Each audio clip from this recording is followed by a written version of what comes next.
जय हिंद बच्चों, मैं हूं अजय सर और आप देख रहे हैं मेरा YouTube channel JMS star education.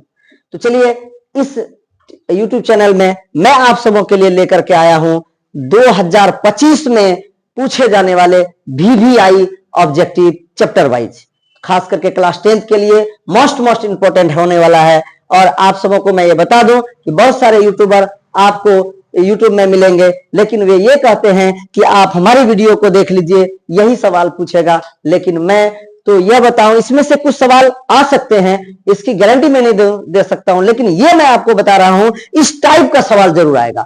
इसीलिए मेरी ये राय रहेगी आप सभी क्लास 10th के बच्चों के लिए कि आप कोई भी मैथमेटिक्स के ऑब्जेक्टिव्स देखें तो आप उसका टाइप्स को जाने, ताकि अगर ये ना पूछे, अगर इस टाइप का पूछे तो आप उसको आसानी से बना सकें। और 100 नंबर का ऑब्जेक्टिव पूछता है, 50 नंबर उसमें बनाना है। और मैं गारंटी देता हूं आप हमारे हर वीडियो को देखें, मैं चैप्टर वाइज यहां अभी रियल नंबर वास्तविक संख्या का कुछ ऑब्जेक्टिव आपके सामने नजर आ रहा होगा स्क्रीन पर, आप इसको बनाएं और आपको जो है कि एक भी ऑब्जेक्टिव आपका गलत नहीं होगा। तो चलिए मैं कुछ सॉल्यूशन के साथ आपको ऑब्जेक्टिव बताता हूं। तो पहला ऑब्जेक्टिव है आपके बीच 0 और 50 के बीच विषम संख्या। तो आप सबों को पता होगा, आप क्लासेस किए होंगे कि 0 और 50 के बीच जो विषम संख्या है तो उतना गिन नहीं पाएंगे, इसलिए कुछ फार्मूला से उसको बनाएंगे। तो 0 और 50 के बीच पहला जो मेरा विषम संख्या होगा वो होगा 1।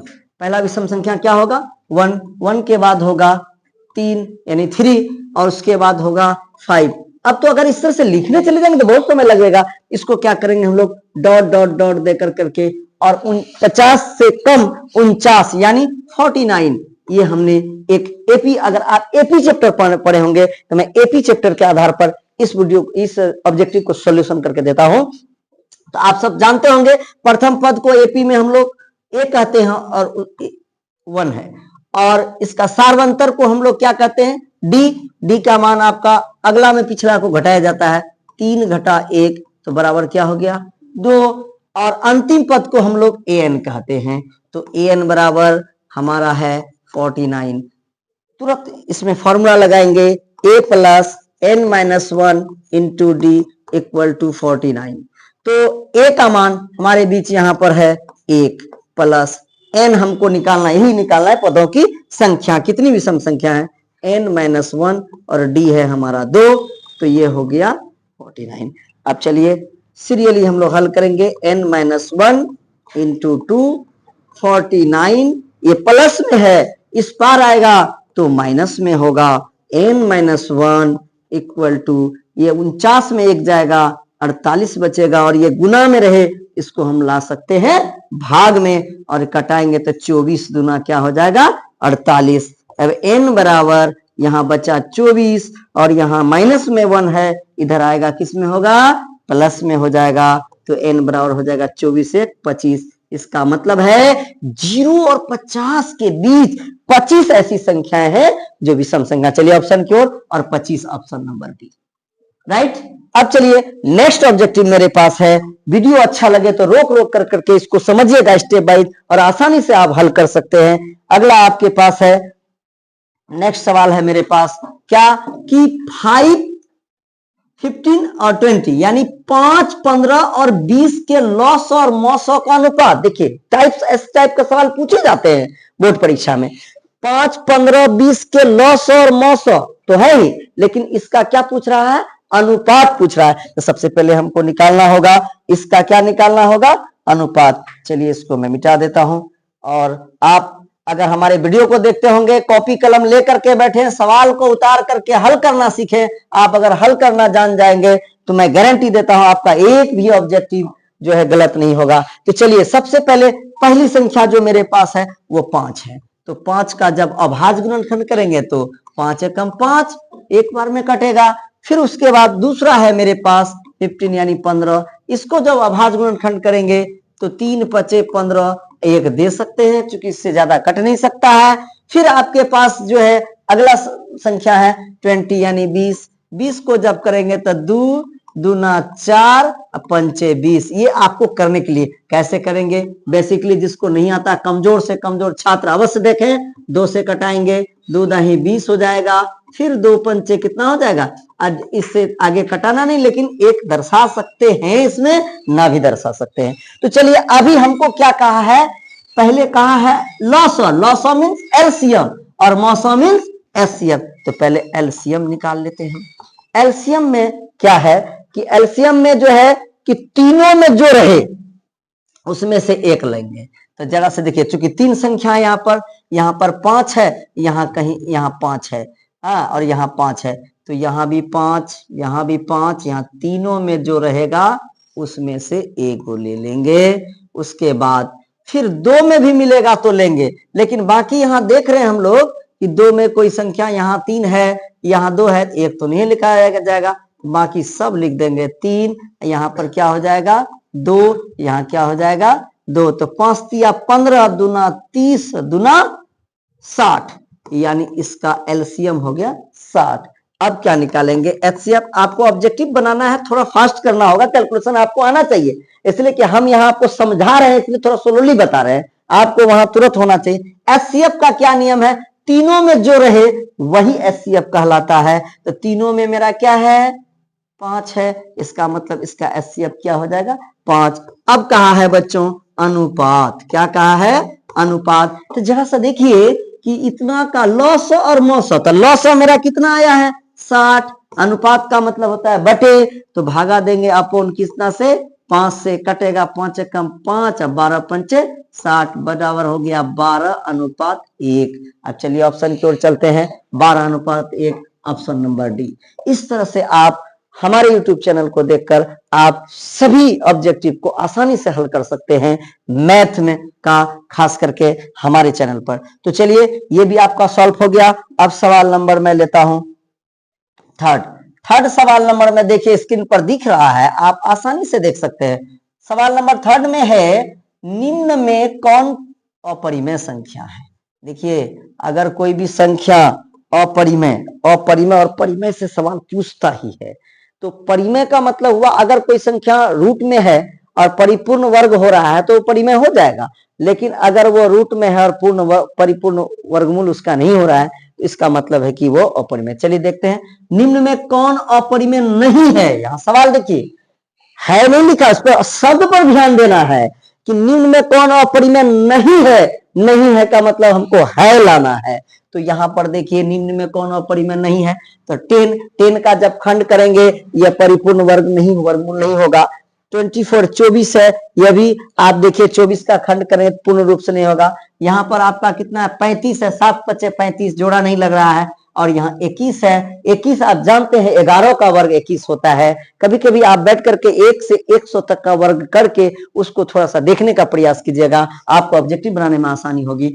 तो 21 का वर्गमूल 11, अर्थात इसका मतलब हो जाता है यहाँ पर कि ये इसका मतलब हो जाता है 11, ये सब रूट में रह जाएगा, और 11 एक परिमेय संख्या है, अर्थात अपरिमेय नहीं है, इसलिए ऑप्शन नंबर डी। चलिए सवाल नंबर 4 देखते हैं।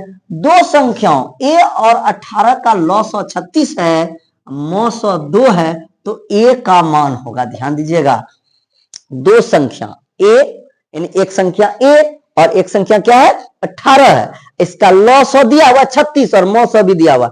आप सबको याद होना चाहिए कि दो संख्या का लॉ 100 और मौ 100 का गुणनफल दी गई संख्या के गुणनफल के बराबर होता है। दो संख्या के लॉ 100 और मौ 100 का गुणनफल दी गई संख्या के बराबर होता है, इसको आप नोट कर लीजिए। तो चलिए संख्या दिया हुआ क्या a और क्या दिया हुआ 18, a और 18 इस पर रख सकते हैं, गुना कर दिए, और इसका मौ 100 और लॉ 100 का गुणनफल के बराबर होता है। तो आगे हमारा है 36 और गुना कितना है मौ 102। अब चलिए हमको तो a का मान निकालना है, तो a बराबर हम लोग लिखेंगे यहाँ पर 36 गुना 2, और गुना में रहे तो भागा में आता है, कट जाएगा 18 दूना 36, a बराबर 2 दूना 4। चलिए खोजते हैं ऑप्शन नंबर सी, 4 हो गया ना चुटकियों में आपका। अब चलिए सवाल नंबर हम लोग लेते हैं 5 में कहता है p तथा q दो अभाज्य संख्या है तो उसका मौ 100 होगा।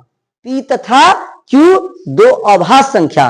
देखिए अभाज्य संख्या के बारे में भी जानना चाहिए, बेसिक नॉलेज अगर आपके पास नहीं है तो ऑब्जेक्टिव आपके बस की बात नहीं है, इसलिए मेरी राय रहेगी कि आप बेसिक नॉलेज जैसे अभाज्य संख्या, सम संख्या, विषम संख्या, प्राकृत संख्या, नहीं पूर्ण संख्या और ये भाज्य संख्या, ये सबको कम से कम एक बार आप देख लीजिए, आपको मिल जाएगा चैनल में। तो चलिए सवाल हमारे पास आ गया, अभाज्य की बात आ गई। तो अभाज्य संख्या में क्या है? अभाज्य संख्या कैसे संख्या कहते हैं? जो स्वयं से कटे, ऐसी संख्या जो स्वयं से कटे उसे हम क्या कहते हैं?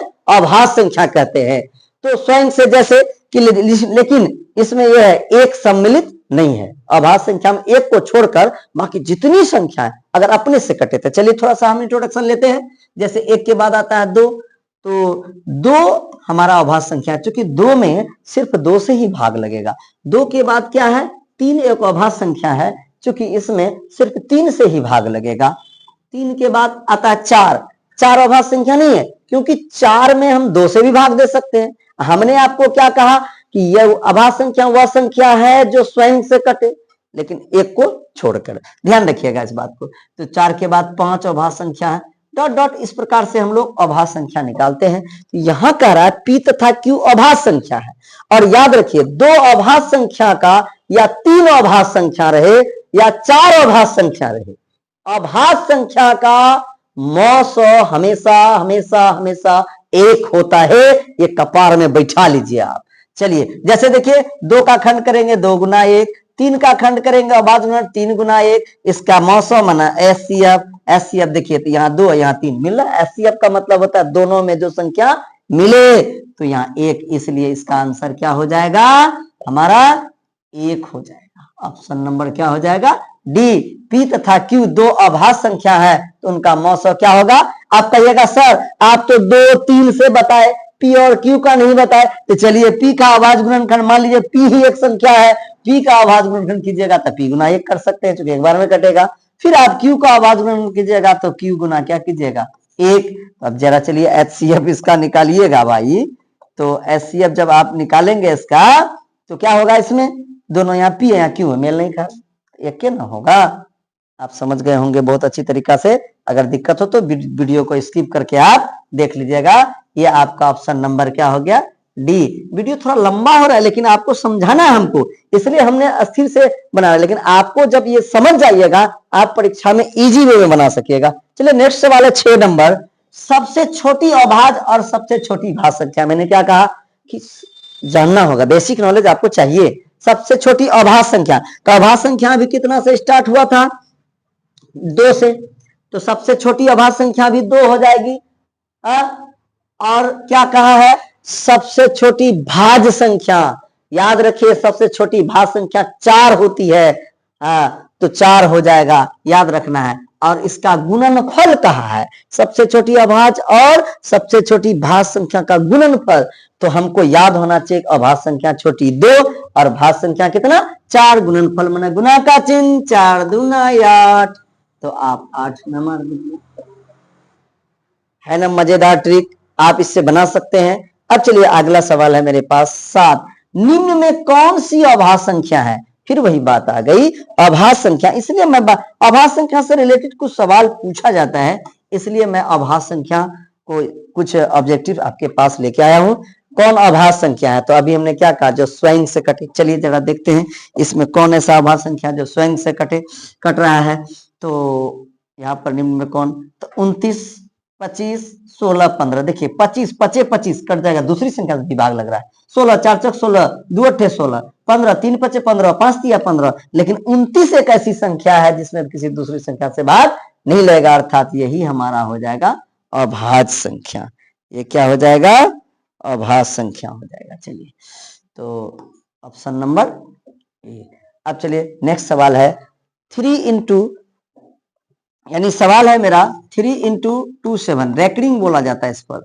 इसका दशमलव प्रसार पूछेगा तो अशांत बोलेंगे, लेकिन यहाँ कहता है एक पूर्णांक है, एक परिमेय संख्या है, एक प्राकृत संख्या, एक अपरिमेय संख्या।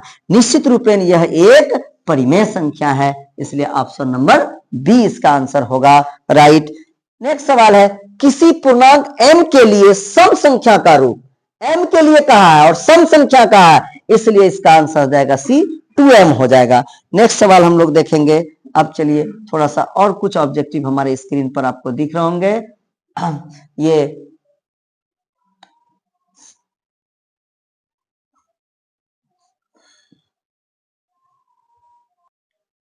चलिए सवाल नंबर हम लेते हैं 10 आपके बीच। तो ये इसमें कह रहा है निम्न में से कौन सा अपरिमेय नहीं है। तो नहीं है, नहीं है का मतलब हमको है वाला दिखाना है। तो अपरिमेय संख्या नहीं है, आप तो पढ़े होंगे। तो देखिए पहला ऑप्शन है 64/81। तो आपको आना चाहिए कुछ बेसिक नॉलेज। 64 का वर्गमूल होता है 8। 64 का क्या होता है 8। और 81 का कितना होता है वर्गमूल, 81 का वर्गमूल होता है 9। तो 8 बटे क्या आ गया 9। निश्चित रूप से ये परिमेय संख्या है। और हमको यहाँ क्या करा है, कौन सा अपरिमेय नहीं है। नहीं है क्या मतलब कि सब परिमेय होगा, अपरिमेय होगा, ये अपरिमेय होगा। इसका मतलब ऑप्शन नंबर क्या हो जाएगा ए। अब देखिए 2√3, 2√3 एक अपरिमेय संख्या है निश्चित रूप से। यहाँ कहता नहीं है, ये तो है अपरिमेय। और 21/35 का भी पूर्ण वर्गमूल नहीं होगा। √3 और √2 का भी पूर्ण वर्गमूल नहीं होगा। इसलिए ऑप्शन नंबर क्या हो जाएगा ए। फिर अगला सवाल है 11 नंबर, निम्नलिखित में किसका दशमलव प्रसार शांत है। चलिए थोड़ा सा इंट्रोडक्शन लेता हूं शांत और शांत का। देखिए जिस भी संख्या का हर यानी ऊपर वाले को अंश कहते हैं। इसके ऊपर में जैसे मान लिया जाए 3/8 है, तो जो ऊपर में होता है उसको अंश कहते हैं, पढ़े होंगे आप। और जो नीचे में होता है उसको क्या कहते हैं, हर कहते हैं। तो किसी भी परिमेय संख्या का दशमलव प्रसार बताने के लिए उसके हर पे ध्यान देना है। जैसे इसके हर में 8 है, इसके हर में 15 है, इसके हर में 343 है, इसके हर में 1536 है। कहता है दशमलव प्रसार शांत है जिसके हरों का अभाज्य गुणनखंड 2 या 5 या 2 और 5 दोनों आए तो उसका जो है दशमलव प्रसार शांत होगा। और 2 और 5 के अतिरिक्त अगर आ जाएगा तो उसका दशमलव प्रसार अशांत होगा। चलिए पहला सवाल है मेरे पास 3/8। तो हर में क्या है 8, इसका अभाज्य गुणन करेंगे 2 दूना 4 दूना 8, सिर्फ क्या आ रहा है 2। निश्चित रूप से यही है। आप कहिएगा आगे थोड़ा देखिए तो 2 बटे इसका हो जाएगा 3×5 = 15।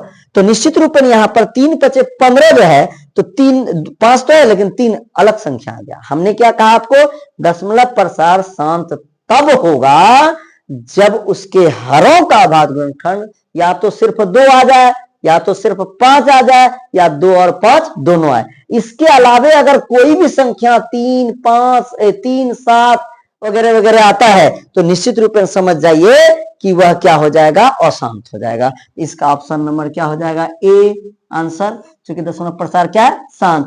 नेक्स्ट सवाल है मेरे पास 6/15 का दशमलव प्रसार है। अब यहाँ ये नहीं कहा है शांत है या अशांत है, यहाँ क्या कहा है कि दशमलव प्रसार है। तो दशमलव प्रसार या तो शांत होगा या अशांत होगा। तो जरा सा चेक करेंगे 6/15 सवाल नंबर 12 का सॉल्यूशन करता हूं।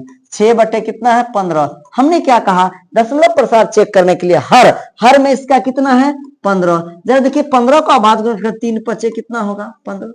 तो 3 और क्या आया तो इसको लिख सकते हैं 6/3 × 5। तो आप कहेंगे कि सर ध्यान देंगे इसमें 3×5 = 15 तो 3 आ गया, 5 के अलावा 2 तो नहीं आया, 3 आ गया तो यह अशांत होगा। लेकिन थोड़ा इसके अंश पर भी ध्यान देंगे, ये कट रहा है 3 का 3 3 दूना 6, ऐसा भी कभी कभी आ जाता है। अर्थात ये बच रहा 2/5। निश्चित रूप से इसका दशमलव प्रसार क्या हो जाएगा शांत होगा। क्या होगा शांत होगा, चूंकि हर में 5 बचा। ठीक है, इसलिए ऑप्शन नंबर क्या हो जाएगा ए। चलिए 12 नंबर तक मैंने आपको इस पार्ट में कराया। नेक्स्ट पार्ट में मैं 1200 अधिक नंबर का 12 के बाद करवाऊंगा। तो आप हमारे चैनल को लाइक और सब्सक्राइब जरूर कीजिए। आपको मैं ऑब्जेक्टिव का पूर्ण सॉल्यूशन बिहार बोर्ड के मैथमेटिक्स का कराऊंगा एग्जाम से पहले। इसलिए आपको अच्छा लगे चैनल तो लाइक और सब्सक्राइब कीजिए। जय हिंद, जय भारत।